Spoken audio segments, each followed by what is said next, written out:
Om Swastiastu. Perkenalkan, nama saya Nikade Ayura Saraswati dari kelas 10 IPA 1 nomor absen 27. Di sini saya akan menjelaskan tentang pengertian, ciri-ciri, jenis, beserta contoh dari pasar persaingan sempurna dan pasar persaingan tidak sempurna. Pasar persaingan sempurna merupakan sebuah struktur pasar di mana terdapat banyak hal atau penjual atau perusahaan yang menghasilkan barang atau produk yang memberikan pelayanan dengan pembeli di pasar dengan produk yang dijual relatif sama atau bersifat homogen. Sedangkan pasar tidak sempurna merupakan sebuah bentuk pasar yang menggambarkan sebuah situasi di mana hanya terdapat sebuah penjual tunggal atau beberapa saja. Hal tersebut menjadikan sebuah pembeli menjadi masif. Adapun ciri-ciri dari pasar sempurna dan pasar tidak sempurna. Pasar sempurna yang pertama yaitu banyak penjual dan pembeli. Yang kedua, kebebasan untuk membuka atau menutup suatu perusahaan. Yang ketiga, barang bersifat homogen. Yang keempat, kebanyakan perusahaan kecil.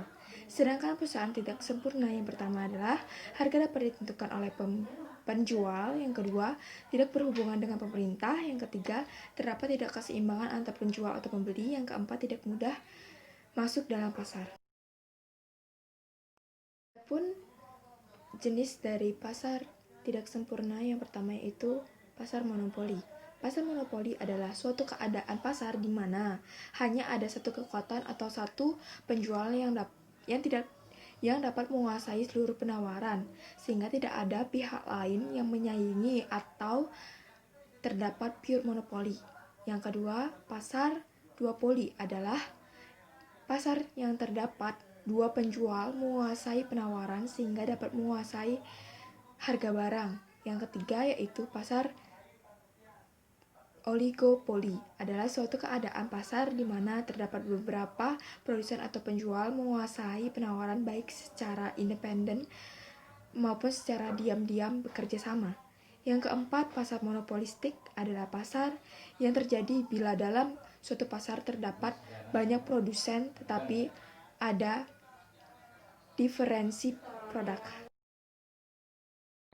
Adapun contoh dari pasar sempurna dan pasar tidak sempurna. Pasar sempurna contohnya yaitu pasar gandum, pasar buah, pasar sayur, dan pasar beras. Sedangkan pasar tidak sempurna contohnya yang pertama yaitu pasar monopoli. Contohnya perusahaan listrik negara. Yang kedua pasar duopoli yaitu Pertamina. Yang ketiga yaitu pasar oligopoli, contohnya itu industri motor, industri rokok, dan industri air mineral. Sedangkan yang keempat yaitu pasar monopolistik, contohnya yaitu industri sampo, industri sabun, dan alat tulis. Sekian presentasi saya mengenai pasar sempurna dan pasar tidak sempurna. Saya tutup dengan Paramasanti. Om Santi Santi Santi Om.